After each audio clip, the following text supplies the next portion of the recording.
My name is Morgan Walker, and at 32, I thought I knew everything about my family. My grandmother Elaine has always been my rock, especially when my graphic design business hit rough waters this year. Our monthly family dinners at my parents' house were a tradition I cherished, despite the underlying tension that seemed to follow us like a shadow. None of us could have predicted how one innocent question would rip open decades of secrets.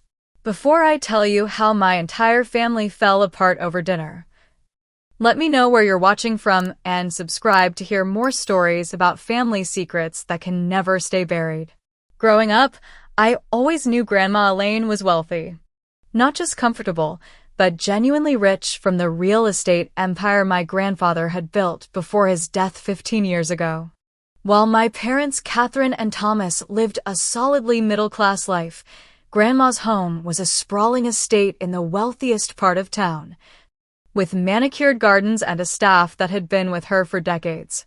From my earliest memories, there was something off about how my parents interacted with Grandma. Mom would plaster on a smile that never reached her eyes, while Dad would become unusually quiet, almost submissive in her presence. As a child, I thought this was just how adults behaved. But as I grew older, I noticed the undercurrent of resentment, particularly from my mother. "Your grandmother thinks her money makes her better than everyone," Mom would mutter after family gatherings. "She lorded it over your father and me our entire marriage." Despite my mother's attitude, Grandma Elaine and I had always been close. She taught me to paint when I was 7, bought me my first professional camera when I showed interest in photography at 13, and fully supported my decision to study graphic design instead of business as my parents had pushed for. "Follow your passion, Morgan," she told me during my senior year of high school. While my parents argued I needed a practical degree, life is too short to live it for someone else's approval. My siblings had different relationships with Grandma. Ryan, my older brother, kept his distance. He worked in finance, just as our father had always wanted, and seemed determined to make his own way without Grandma's influence. Caitlin, my younger sister, was polite but distant with Grandma, following Mom's example of stiff formality. After college, I built a modest but growing graphic design business. I had secured several regular clients and was making enough to rent a small apartment in the city and pay down my student loans. Then the pandemic hit, and my biggest client, a hospitality group that accounted for almost 60% of my income, canceled all contracts indefinitely. Suddenly, I was struggling to make rent. I never told my family about my financial troubles. Mom and Dad had always been critical of my career choice, and I couldn't bear their "I told you so" lectures. Ryan was deep in his own financial stresses after a divorce that had drained his savings.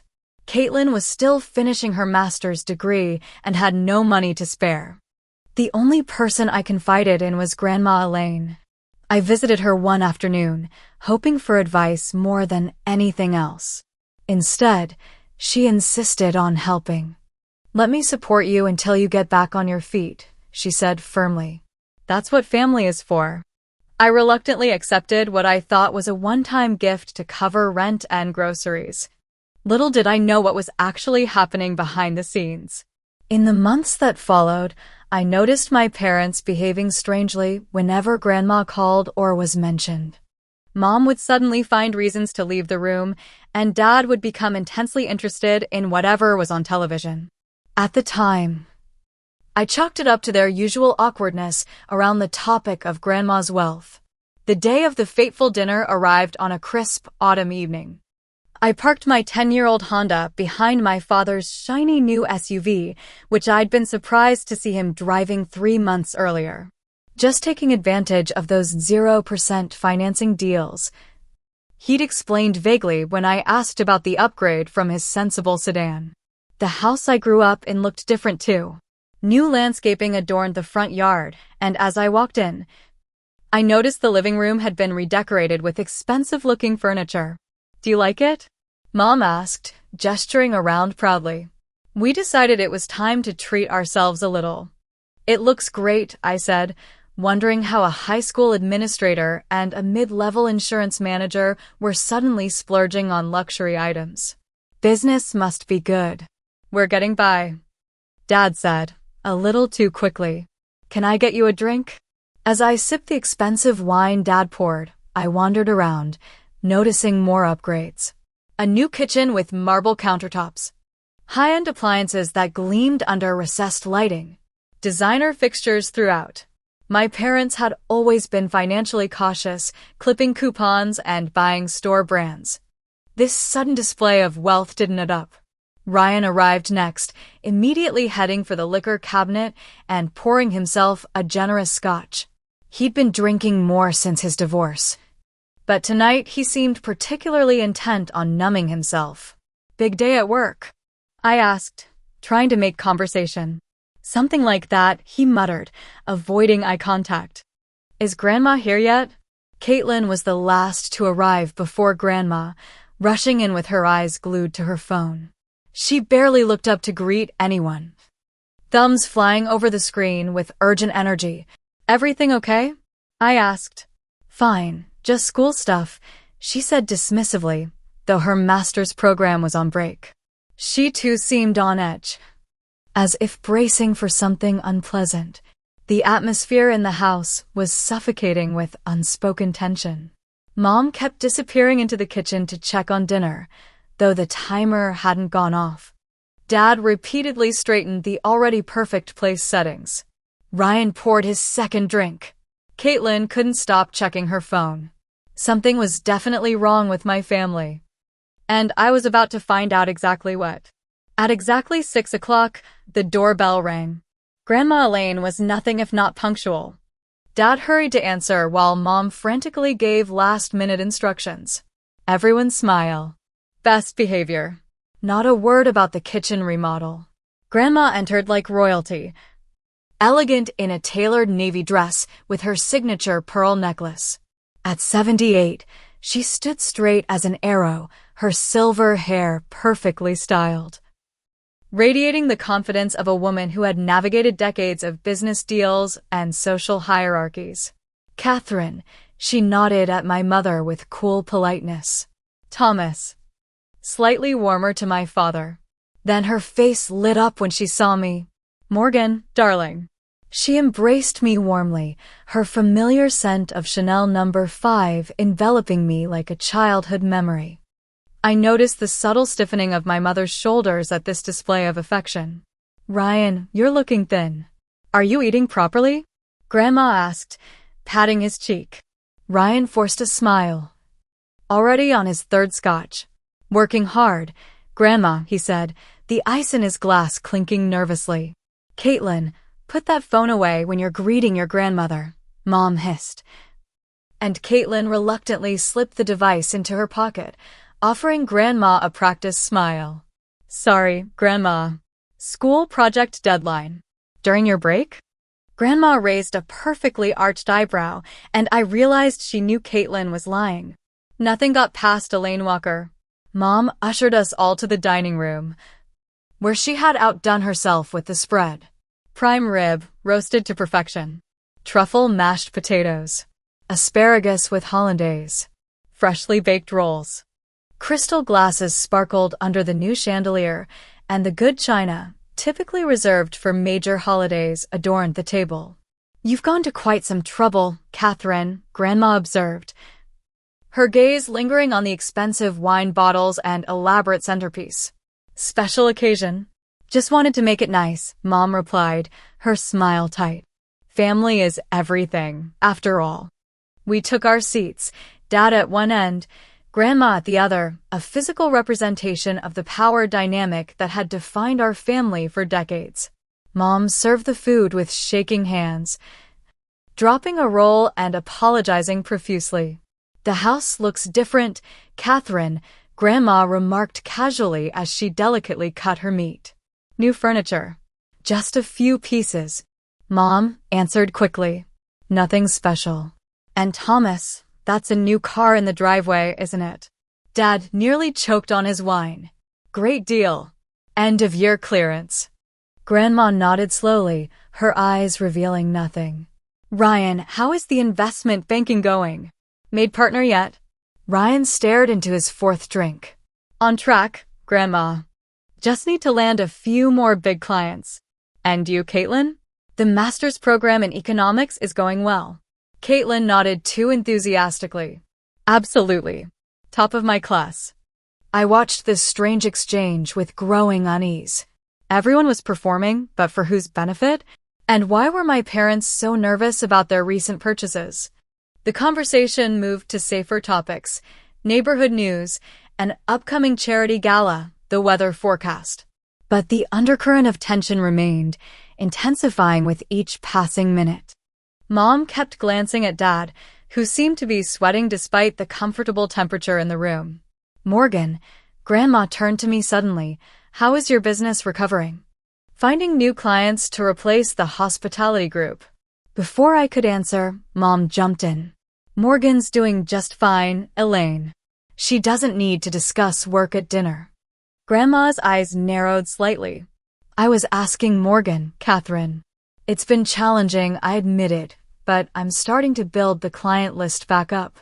Hoping to be back to full capacity by next quarter. That's my girl. Grandma smiled approvingly.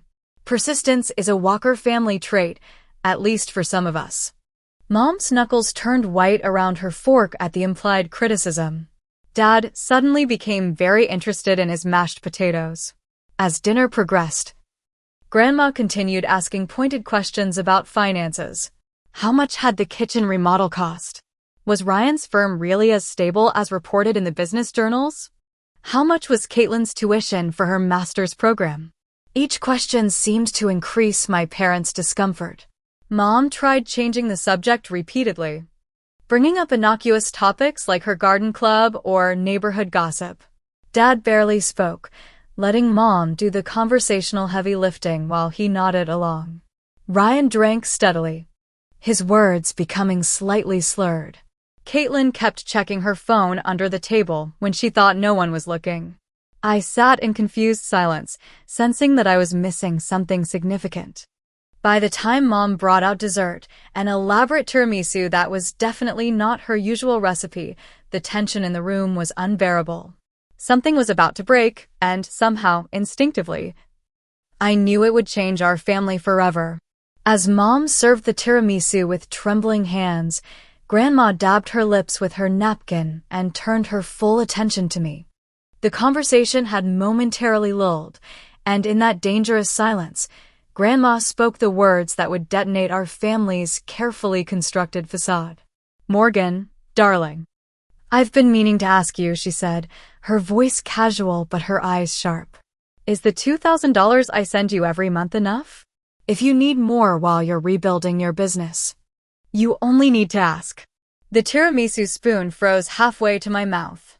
I blinked, certain I had misheard. What money? The silence that followed was absolute. You could have heard a pin drop on the plush new carpet. Everyone at the table turned to stare at my parents, whose faces drained of color so rapidly it was as if someone had pulled a plug. Mom's mouth opened and closed like a fish out of water. Dad suddenly found the pattern on his dessert plate fascinating. What money, Grandma?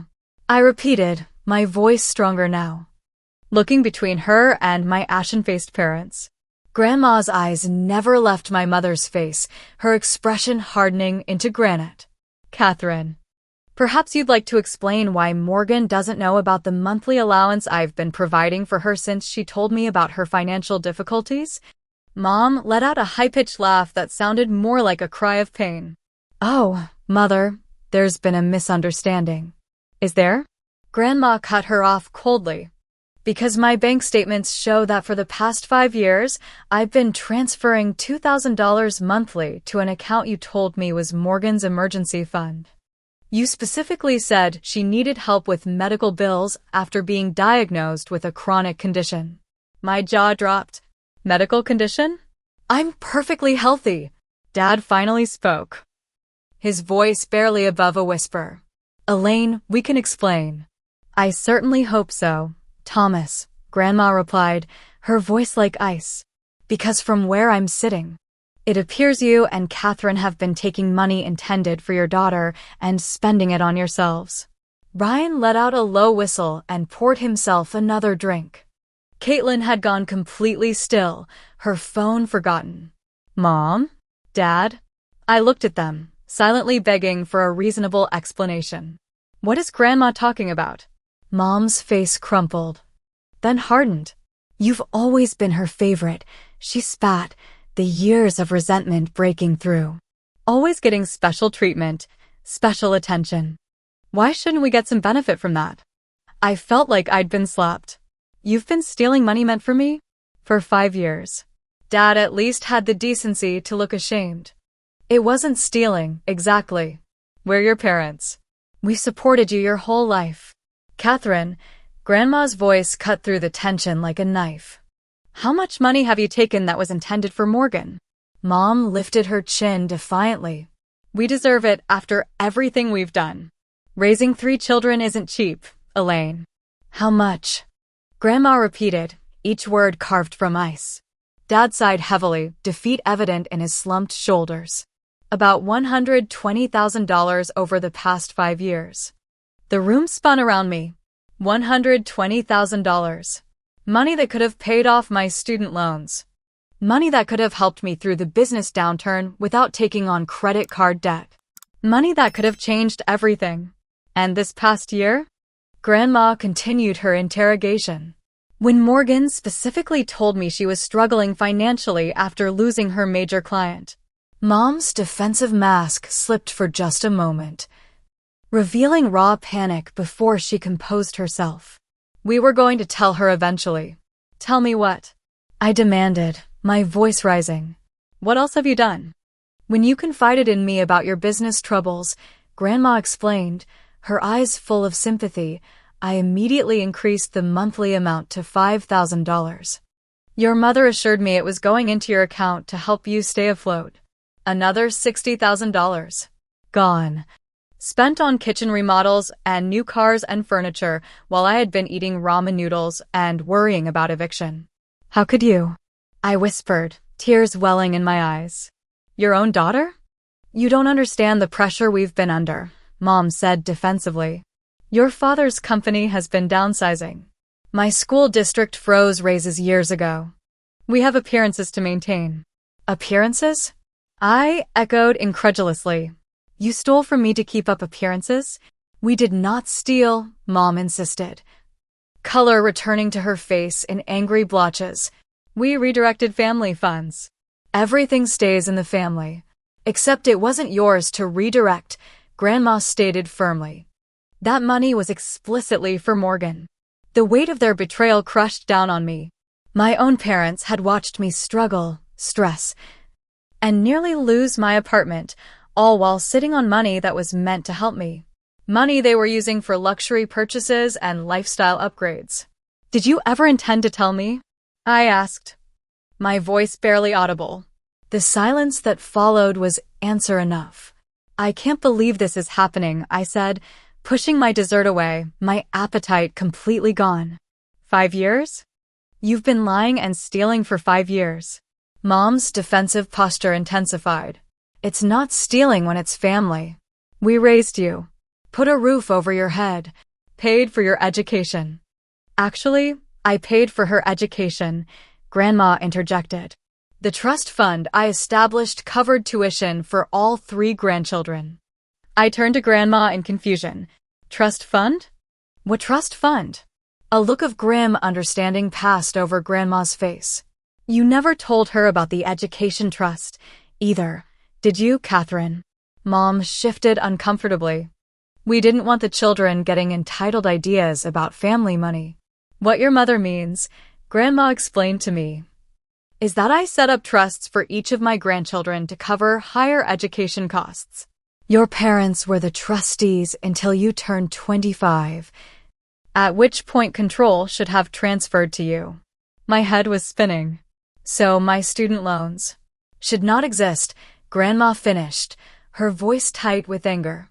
The money was there to pay your tuition in full. I turned to my parents, speechless with shock. I had been working 2 jobs through college to minimize my loans.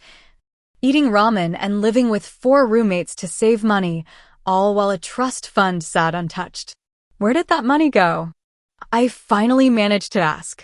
Dad couldn't meet my eyes. We had investments that didn't pan out. You gambled away my education fund. The betrayal cut deeper with each revelation. It wasn't gambling, Mom snapped. It was a legitimate business opportunity. Which failed, Grandma stated flatly. And rather than admit your mistake and ask for help, you let your daughter take on debt that she shouldn't have had. Ryan suddenly laughed, the sound bitter and slightly slurred. Classic Mom and Dad. Let me guess, you did the same with my trust? The guilty look that flashed between our parents told us everything. You've got to be kidding me. Ryan set his glass down hard enough that liquor sloshed over the rim. I've been killing myself at that soul-sucking job to pay off my student loans, and you had access to money specifically for my education. Ryan, you don't understand, Dad began. Oh, I understand perfectly, Ryan cut him off. I understand why you pushed me so hard into finance now. You needed someone in the family who could actually make money since you two are so bad with it. Caitlin had gone completely pale. What about my trust? She asked quietly. Is that why you keep telling me my graduate program is too expensive and I should drop out? Mom and Dad exchanged another look. Oh my God, Caitlin whispered. It's gone too, isn't it? We were going to replace it, Dad said weakly. We had a plan. A plan? I echoed incredulously. Was your plan to keep stealing from Grandma indefinitely? We did not steal.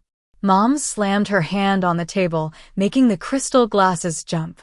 Everything we did was for this family. To maintain our standard of living. To give you children opportunities. Opportunities. I couldn't believe what I was hearing. You stole my education fund, then watched me struggle with student loans for years. You took monthly payments meant for me and spent them on granite countertops while I worried about making rent. What opportunities were you providing exactly? The facade finally cracked. Mom's composure shattered, and tears streamed down her face. Not tears of remorse, I realized with growing horror, but tears of frustration at being caught. You have no idea what it's like, she sobbed, living in Elaine's shadow all these years. Nothing we do is ever enough. We're never good enough. Never rich enough. Never successful enough. So you stole from your children to keep up appearances. Grandma's voice was cold with disgust. I expected better from you, Catherine. And you, Thomas. You stood by and allowed this to happen. Dad seemed to shrink in his chair. We were going to fix things before the kids found out. How exactly were you planning to replace over $100,000? Ryan asked skeptically. We had investments, Mom insisted through her tears. They just needed time to mature. The same brilliant investments that lost our education funds in the first place. I couldn't keep the bitterness from my voice. You don't understand what it's like. Mom's voice rose hysterically. Always being compared to Elaine's perfect family. Always coming up short. We deserved some comfort, some security. At your children's expense? Grandma asked quietly. Is that the legacy you wanted to leave, Catherine? Stealing from one generation to fund your own comforts. It's easy for you to judge, Mom shot back. You've never had to worry about money a day in your life. Grandma's laugh was short and harsh. You know nothing about my life, Catherine. I worked alongside your father-in-law for 40 years building that real estate company. I kept the books, managed the properties, negotiated the deals while raising your husband. Nothing was handed to me. The room fell silent as decades of family mythology crumbled. Mom had always portrayed Grandma as a privileged socialite who had married into wealth. The reality, that she had been a working partner in building the family fortune, rewrote the narrative I'd grown up with. I think, Grandma said, carefully folding her napkin and placing it beside her untouched dessert, that this dinner is over. And so is my financial support of you, Catherine and Thomas. Mom's tear-streaked face turned desperate. Elaine, please, you can't. I can and I will. Grandma cut her off. You've betrayed not only me but your own children. From this moment forward, any financial assistance I provide will go directly to my grandchildren. No exceptions, no intermediaries.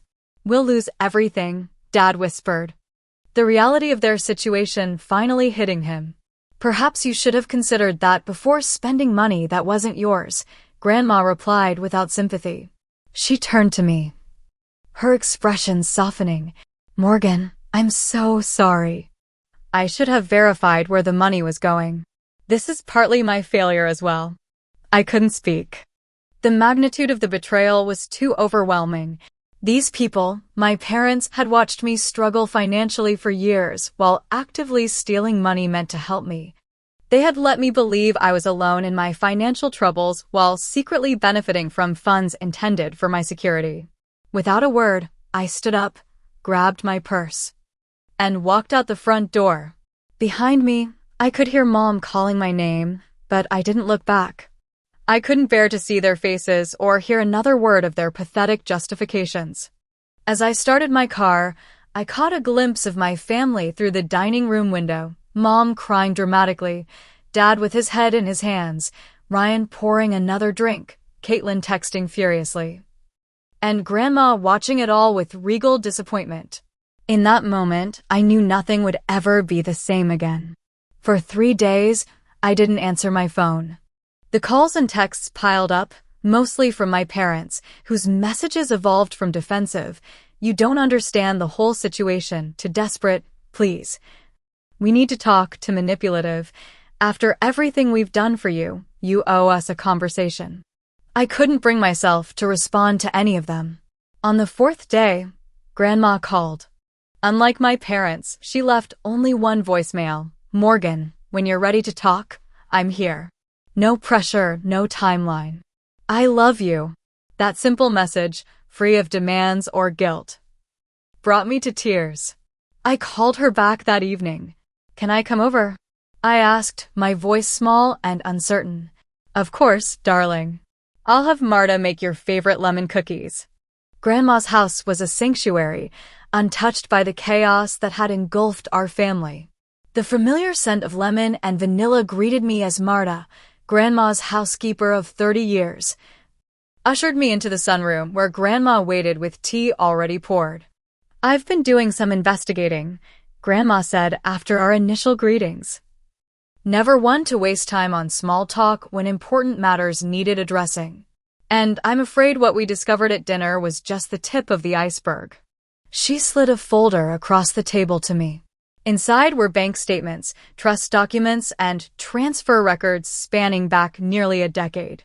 "Your parents' financial deceptions go much deeper than we realized," she explained gently.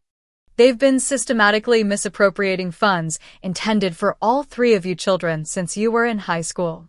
The documents told a damning story.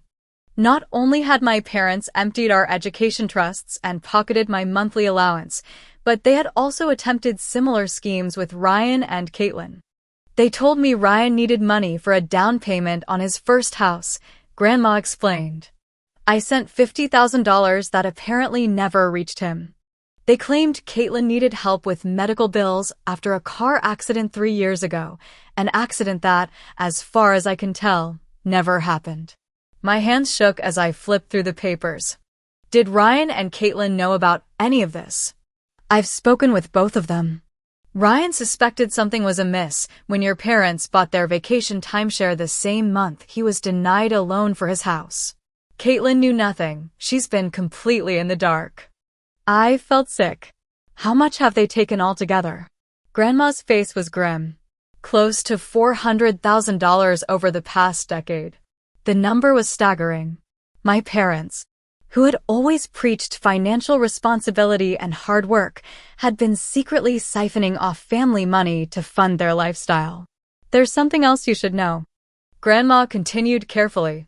Your student loans were paid off 3 years ago. I stared at her in confusion. That's impossible. I make payments every month. To an account your parents set up, Grandma confirmed, pointing to a document. The actual loans were paid in full from your trust fund, one of the few legitimate uses they made of that money. The payments you've been making have been going directly to your parents. The room seemed to tilt around me. For 3 years, I had been sending $500 monthly to an account I believed was my student loan servicer. That was $18,000 of my hard-earned money straight into my parents' pockets. Why? I whispered. The betrayal cutting deeper than I thought possible. Why would they do this to their own children? Grandma sighed heavily. I believe your mother has been trying to maintain a lifestyle beyond their means for many years. Your father goes along with it rather than confront her. They've been living on credit cards, home equity loans, and whatever they could extract from the family.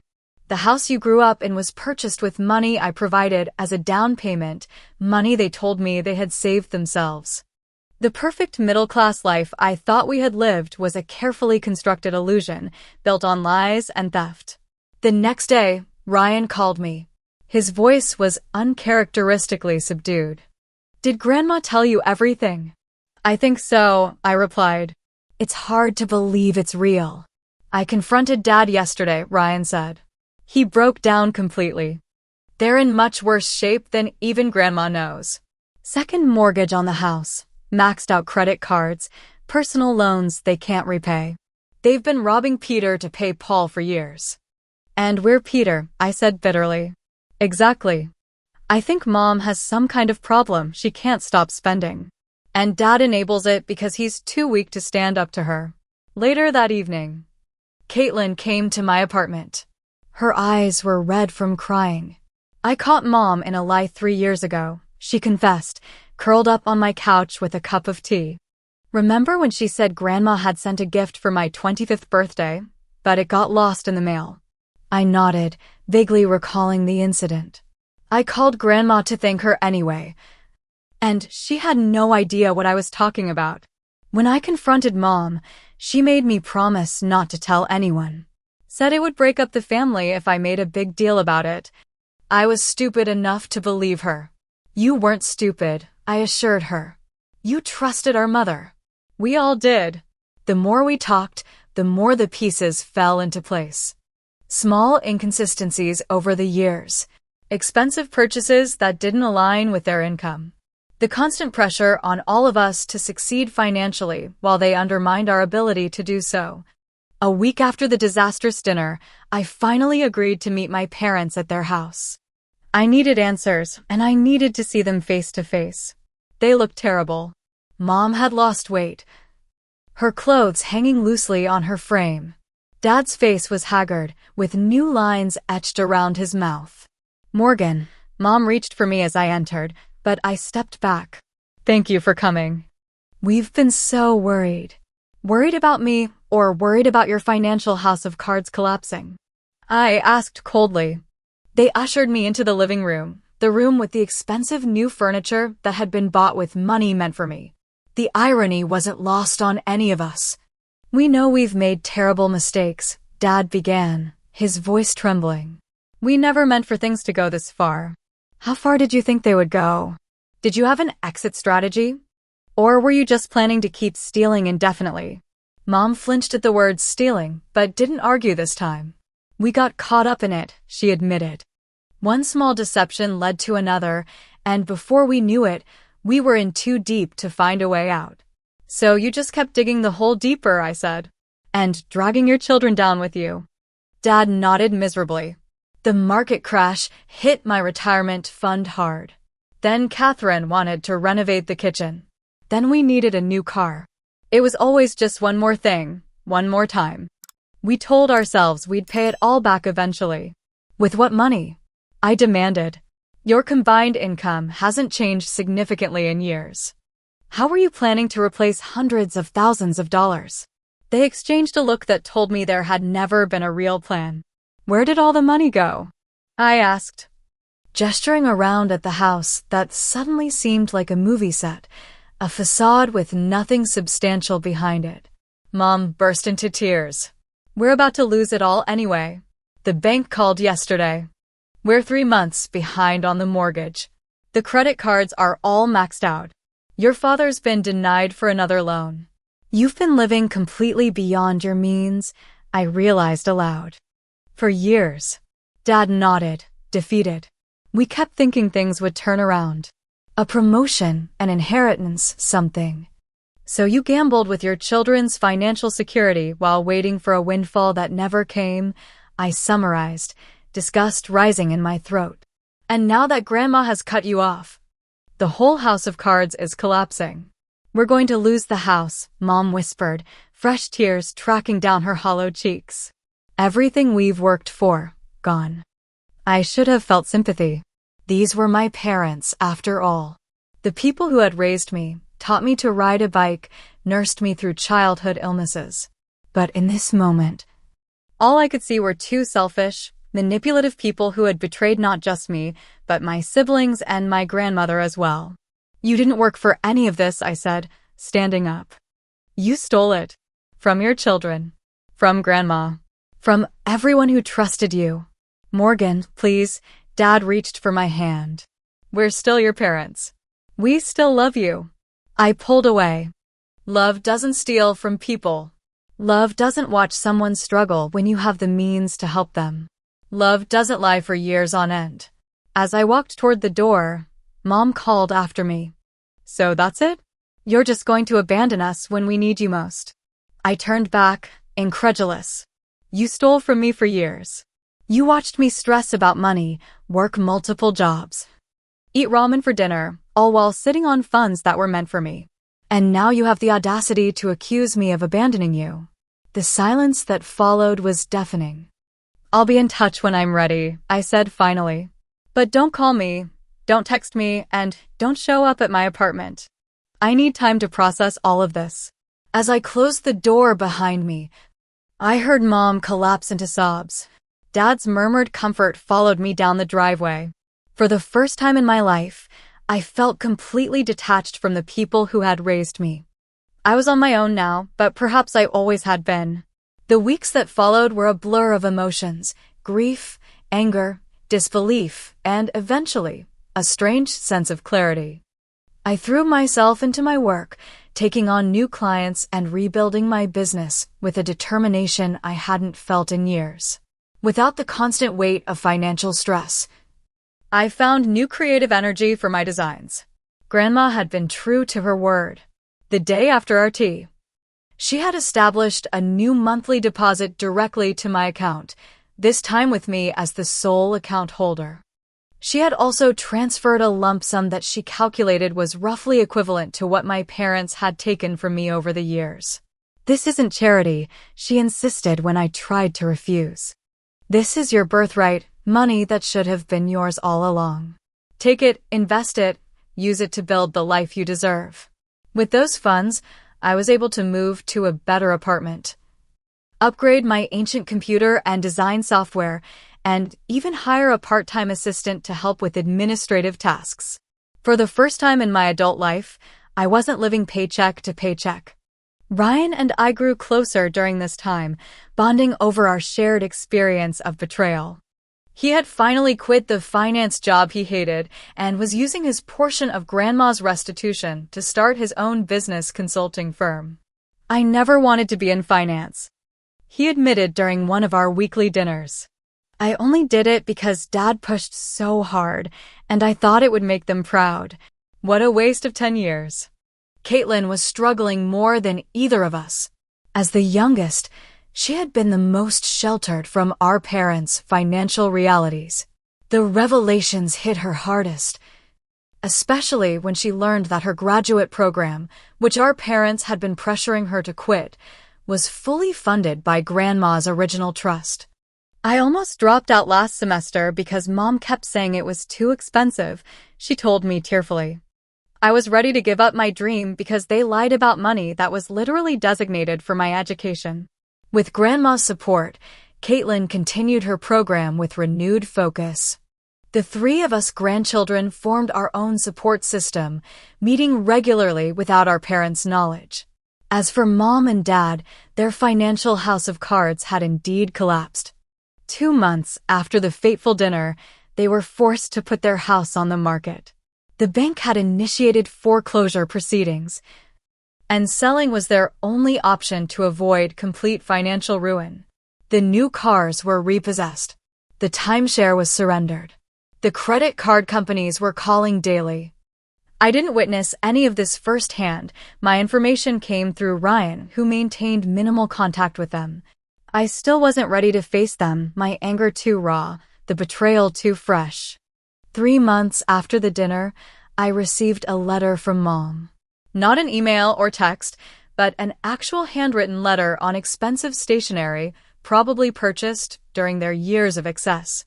Morgan, it began, we know we've hurt you deeply, and no apology can undo the damage we've caused. But we hope you can find it in your heart to give us a chance to explain ourselves fully.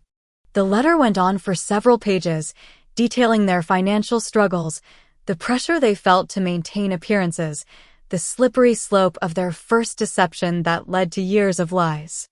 It was part explanation, part justification, and only the barest hint of genuine remorse. What struck me most was what the letter didn't contain, a clear acknowledgement of the harm they had caused. Not just financially, but emotionally.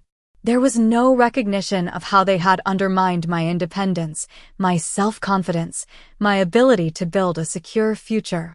It was still, at its core, about them, their struggles, their justifications, their pain. I didn't respond. A week later, I met with Grandma for our now regular Sunday brunch. She looked concerned as she studied my face. "You received Catherine's letter," she stated rather than asked. I nodded. It was disappointing. "They're still not taking full responsibility," Grandma observed, stirring her tea thoughtfully. "Catherine has always struggled with that. So has Thomas, in his own quiet way." "Did you know?" I asked suddenly. "All these years. Did you suspect something was wrong?" Grandma sighed heavily. I had concerns. Things didn't always add up. But I never wanted to believe they would steal from their own children. Perhaps that was my greatest failing, giving them the benefit of the doubt when the evidence suggested otherwise. "It's not your fault," I assured her. "They fooled all of us." Nevertheless, I should have been more vigilant. "I'm sorry, Morgan."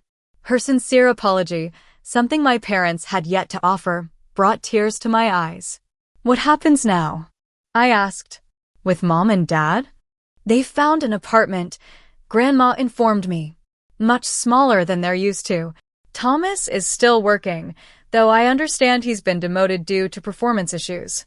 Catherine has taken a part-time job at a department store, her first paid employment in 20 years. The image of my status-conscious mother working retail was difficult to reconcile with the woman who had raised me. Yet there was something appropriate about it, a necessary humbling. "Are you helping them?" I asked, not accusingly, just curious. "Minimally," Grandma admitted. "I've paid 3 months' rent on their apartment to prevent them from becoming homeless. But beyond that basic humanitarian support, no. They need to face the consequences of their actions and rebuild on their own terms." I nodded, relieved that Grandma wasn't enabling their behavior, but still showing basic compassion. "And what about you, Morgan? Are you ready to speak with them?" I considered the question carefully. "Not yet. Maybe soon, but not yet. I'm still processing everything. Take all the time you need." Grandma patted my hand. "Healing can't be rushed."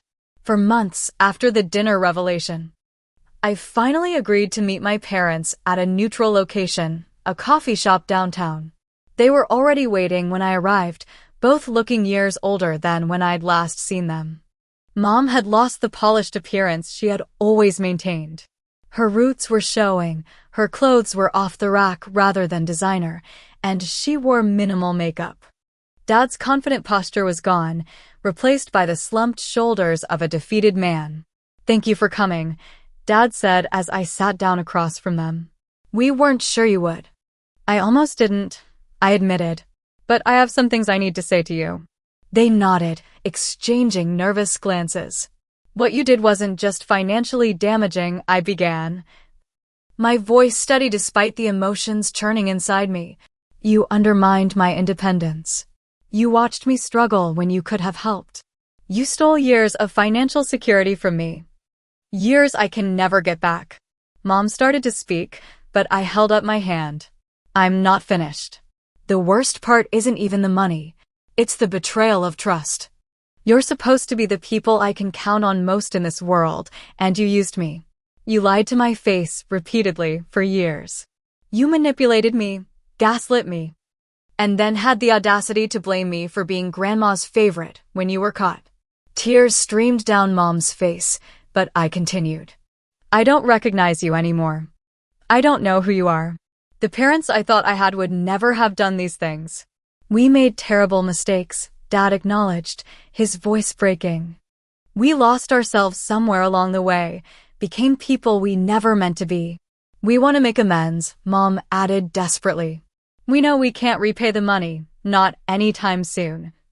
But we want to rebuild our relationship with you. I studied them, searching for genuine remorse. There was pain there, certainly. But how much was for their actions and how much for their consequences? I need time, I said finally. And actions, not words. Show me you've changed through consistent behavior over time. That's the only way forward I can see right now. It wasn't forgiveness. I wasn't ready for that. But it was a door left slightly ajar. A possibility for the future if they were willing to do the hard work of genuine change. As I left the coffee shop, I felt lighter somehow. I had spoken my truth, set my boundaries, and taken control of the narrative. For the first time in months, I felt truly free. That evening, I sat in my new apartment, looking out at the city lights. My phone buzzed with a text from Ryan. Proud of you for meeting them. How are you feeling? I thought about it for a moment before responding, like I'm finally starting my real life. And in many ways, I was. 6 months after the dinner that changed everything, I stood in my new studio space, surveying the clean lines, abundant natural light, and state-of-the-art equipment with a sense of quiet pride. With Grandma's financial support and my own hard work, Morgan Walker Design had not just recovered, but was thriving. I had hired 2 full-time employees, moved to a professional space, and landed several major clients. Life had taken on a rhythm that felt both new and authentic. Sunday brunches with Grandma were sacred time. Weekly dinners with Ryan and Caitlin strengthened our sibling bond. My calendar was filled with client meetings, creative workshops, and even the occasional date, aspects of life I had neglected during years of financial struggle. My relationship with my parents remained complicated. We had established limited contact, occasional texts, brief phone calls on birthdays and holidays, one carefully navigated dinner at a restaurant. They were trying in their way. Mom had joined a financial management support group. Dad was seeing a therapist. They lived modestly now in their small apartment, working jobs that barely covered their expenses. It's strange. I told Grandma during one of our brunches. Part of me still loves them because they're my parents. But I don't trust them, and I'm not sure I ever will again. Trust, once broken, is the most difficult thing to rebuild, Grandma observed. It requires consistent truth-telling over time. They're at the beginning of that journey. Do you think they can change? I asked. Really change? Grandma considered the question carefully. People can change when the pain of remaining the same becomes too great. Your parents have certainly experienced that pain. Whether it's enough to transform them fundamentally, that remains to be seen. In the months since the revelation, Grandma had implemented a new system for financial gifts to her grandchildren. Everything was transparent, documented, and directly managed. No intermediaries, no opportunities for misappropriation. I should have done this years ago, she admitted. But I trusted Catherine and Thomas to honor their responsibilities as parents. That was my mistake. With the financial support I should have had all along, I was able to focus on growing my business rather than merely surviving. The chronic stress that had been my constant companion for years gradually receded, replaced by a newfound confidence in my future. Ryan had undergone a similar transformation. Free from the golden handcuffs of his finance career, he had discovered a genuine passion for helping small businesses develop sustainable models. His consulting firm was small but growing steadily, and for the first time since childhood, I saw real joy in my brother's eyes. I never knew work could be this satisfying, he told me over drinks one evening. I actually look forward to Mondays now. How weird is that? Caitlin had perhaps changed the most of all of us. The shy, people-pleasing youngest child had found her voice. She stood up to our parents when they tried to guilt her about not visiting more often. She excelled in her graduate program. She even started dating someone our mother would definitely not approve of, a tattoo artist with kind eyes and a gentle heart. I spent my whole life trying to make Mom and Dad proud, she confided during one of our sibling dinners. What a waste of energy that was. As for Grandma, she had emerged from the ordeal with a renewed sense of purpose. At 79, she had revamped her entire approach to family wealth, establishing transparent trusts, clear documentation, and direct lines of communication with each of her grandchildren. The silence around money in this family ends with my generation, she declared. Financial literacy is a gift I should have given you all much sooner. 1 year after the fateful dinner, we gathered at Grandma's house for a new tradition, a family meeting that included only the 4 of us, Grandma, Ryan, Caitlin, and me. Our parents were not invited. I've been thinking about legacy. Grandma began once we were settled in her sunroom. Not just financial legacy, but ethical legacy. What values do we want to carry forward in this family? Over several hours, we talked openly about money, trust, communication, and boundaries. We established guidelines for how we would handle family resources and relationships moving forward. We acknowledged the trauma we had experienced and committed to breaking the cycle of financial secrecy. I propose a toast, Grandma said as we finished dinner. To the Walker family reimagined, rebuilt, and resilient. As I raised my glass, I realized how much I had grown over the past year. The betrayal that had nearly broken me had instead forced me to examine my own values, set clear boundaries, and build a life based on truth rather than illusion. The money that had been restored to me was significant, but the self-respect I had gained was priceless. I had learned to stand firm in my worth, to require honesty from those around me, and to walk away from relationships that undermined my well-being, even when those relationships were with my own parents. I had also learned the true meaning of family, not the performative version my parents had cultivated, but the authentic support and love that Grandma modeled and that my siblings and I were now building among ourselves. 2 years after the dinner revelation, I sat in my thriving studio, reviewing designs for a major new client. My phone buzzed with a text from Mom. Thinking of you today. Hope your presentation goes well. Love, Mom. It was a small thing, remembering my important presentation, sending a simple message of support without demands or guilt. But it represented the kind of consistent, respectful communication we had established as our new normal. I texted back, thanks. I'll let you know how it goes. Not warm, not effusive, but honest. That was all I could offer now. And they had learned to accept it. Later that evening, as I celebrated the successful presentation with my team, I reflected on how completely my life had transformed since that dinner 2 years ago. The path had been painful, but the destination was worth it, a life built on truth, surrounded by people I could trust, doing work I loved. The money that had been stolen from me had been returned. But the real restoration was in my spirit. I had discovered a strength I never knew I possessed, a resilience that could weather even the deepest betrayal, and the courage to rebuild on my own terms. That night, I called Grandma to share the news about my successful presentation. I'm so proud of you, Morgan, she said warmly. Not just for your professional success, but for the woman you've become. I learned from the best, I told her sincerely. After we hung up, I stood at my apartment window, looking out at the city lights. The woman who had discovered her parents' betrayal 2 years ago felt like a different person, younger, more naive, defined by financial struggle and family expectations. The woman I was now stood firmly on her own foundation, financially secure, emotionally resilient, surrounded by authentic relationships. The betrayal had nearly broken me. Instead, it had remade me. And for that, strangely enough, I was grateful. Have you ever discovered a betrayal from someone you trusted completely? How did you handle it? And what did you learn from the experience?